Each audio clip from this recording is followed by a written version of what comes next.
This is WFYI News Now. It's November 3rd, and I'm Darian Benson. Coming up, former Vice President Mike Pence announced the end of his presidential bid. Political experts weigh in on his loss and future. When he helped the Christian evangelicals go to Trump in 2016, they stayed there. They didn't really come back to him. But first, these headlines. The Indiana Supreme Court says Attorney General Todd Rokita violated attorney professional conduct rules in his remarks about Dr. Caitlin Bernard, an Indiana doctor who provided abortion care to a 10-year-old rape victim and discussed that case with the Indianapolis Star. Rokita previously said that interview was a patient privacy violation. But now, Indiana Public Broadcasting's Lauren Chapman reports Rokita has admitted misconduct to the court, though he says he only did so to resolve the investigation. The Indiana Supreme Court Disciplinary Commission investigation into Rokita was filed in September. At the time, Rokita defended his remarks, which included calling Bernard an abortion activist acting as a doctor with a history of failing to report. No such history exists. The state Supreme Court's opinion says Rokita signed a sworn affidavit made under penalty of perjury, admitting to misconduct and acknowledged he could not successfully defend himself if the matter were tried. But in a statement, Rokita said he signed the affidavit to save a lot of taxpayer money and distraction. The Supreme Court agreed to a confidential conditional agreement, except Chief Justice Loretta Rush and Justice Christopher Goff. Rush and Goff rejected the agreement, believing the discipline to be too lenient based on Rokita's position as Attorney General and the scope of the admitted misconduct. For Indiana Public Broadcasting, I'm Lauren Chapman. Rokita was ordered by the court to pay a $250 fee in addition to public reprimand. Over 40 people gathered to write letters Wednesday night calling on lawmakers to oppose a proposed pipeline bringing water from Tippecanoe County to Lebanon as part of a massive industrial project there.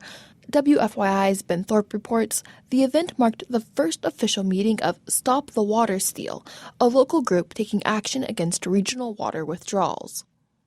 The group represents yet another front of the mounting regional opposition to the state's proposed pipeline.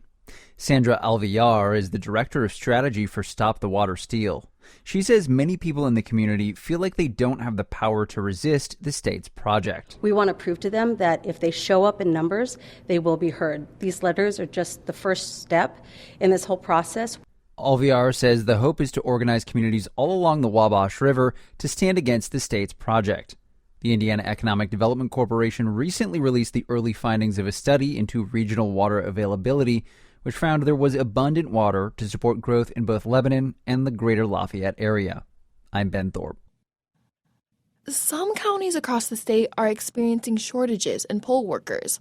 Linda Hansen is the president of the League of Women Voters Indiana, an organization that encourages active participation in government. Hansen also serves as the spokesperson for the local Muncie, Delaware County chapter of the League. She says her local chapter has experienced struggles in retaining enough poll workers. Many of the poll workers are aging beyond when they want to be out doing this.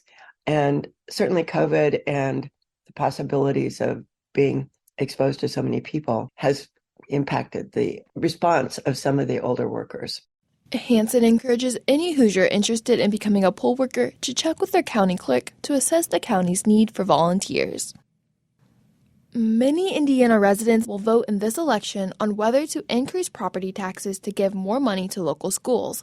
And this year, some of these referenda would also contribute to charter schools.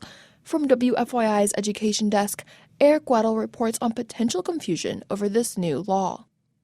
The school city of Hammond is the first district in the state impacted by a new law.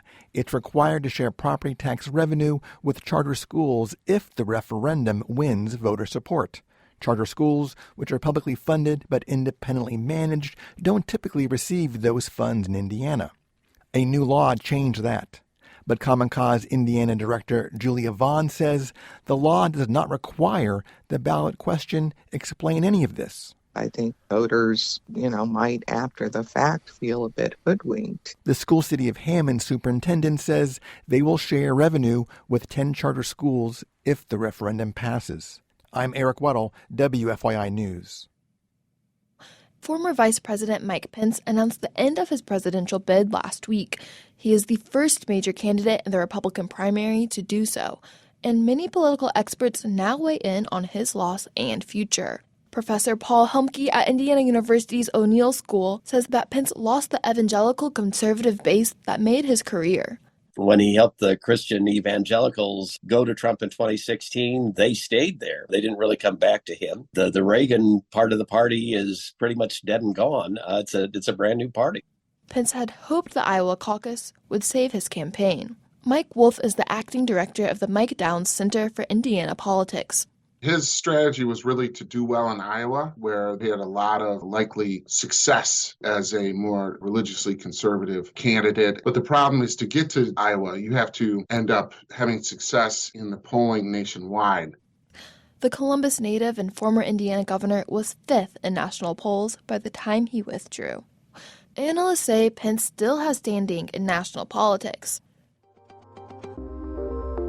That's all for today's episode of WFYI News Now. Today's episode was produced by the following people who live in your community: Aubriana Heron, Kendall Antron, and me, Darian Benson. Our news director is Sarah Neal Estes. If you liked today's episode, remember to subscribe and share, and find us wherever you get your podcasts to hear more stories about your community.